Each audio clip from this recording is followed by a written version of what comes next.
অল্প কিছু উপকরণ দিয়ে বানিয়ে নিলে রসমালাই রেসিপি খেতে যে এত টেস্টি হয়, একবার বানিয়ে না খেলে বুঝতেই পারবেন না। আমারই একজন সাবস্ক্রাইবার রিকোয়েস্ট এই রেসিপিটা বানানো। এই জন্য প্রথমে আমি এখানে 750 গ্রাম দুধের ছানা কাটিয়ে নিয়েছি। এবার এই ছানাটাকে হাতের সাহায্যে এভাবে প্রেস করে ভালো করে মথে নিতে হবে। এই ছানাটা যত সুন্দরভাবে মথে নিতে পারবেন রসমালাইটা তত সুন্দরই ফুলবে। আর যদি ছানাটাকে ভালোভাবে মথে না নেন তাহলে মিষ্টির রসে দেওয়ার পর ফেটে ফেটে যাবে। যখনই দেখবেন ছানাটা এক জায়গায় হয়ে আসছে, মানে পাত্রের গাছে উঠে আসছে, তখনই বুঝে নেবেন এটা তৈরি হয়ে গিয়েছে।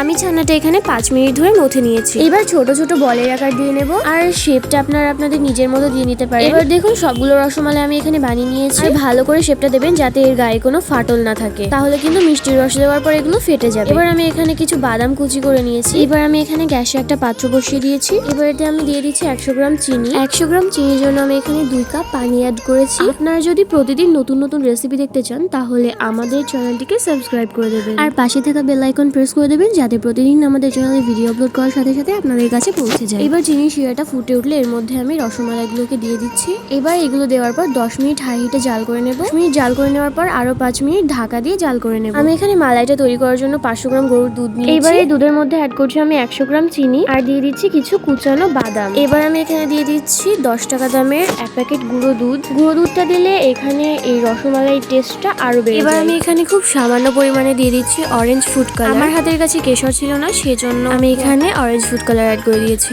আপনারা কেশরও ব্যবহার করতে পারেন। এই মালাইটা একটু ঘন করে নিতে হবে। আমি এখানে দুধটা জাল করে নিয়ে একটা ঘন মালাই তৈরি করে নিয়েছি। এবার যে মিষ্টিগুলো তৈরি করেছিলাম মিষ্টিগুলো থেকে রসটা চেপে বার করে দেব, তারপর মালাইয়ের মধ্যে দিয়ে দেব। রসগুলো চেপে কিন্তু দিতে হবে। এবার ভালো করে মালাইয়ের মধ্যে দিয়ে 5 মিনিট ফুটিয়ে নিতে হবে। রেসিপিটা আপনারা বেশি বেশি করে শেয়ার করে দেবেন এবং ভালো লাগলে লাইক করবেন, অনেক বেশি বেশি কমেন্ট করবেন এবং আমাদের চ্যানেলটাকে সাবস্ক্রাইব করে দেবেন। দেখুন রসমালাইটা কতটা সুন্দর হয়েছে। আপনারা এটা একবার বাড়িতে ট্রাই করে দেখতে পারেন। আমার রসমালাই বানানো কমপ্লিট হয়ে গিয়েছে। দেখুন কতটা সুন্দর হয়েছে, দেখতে যেমন সুন্দর খেতে তার থেকে আরো বেশি মজাদার। আজকের মতো এইটুকুই, দেখা হচ্ছে নেক্সট ভিডিওতে। আল্লাহ হাফেজ।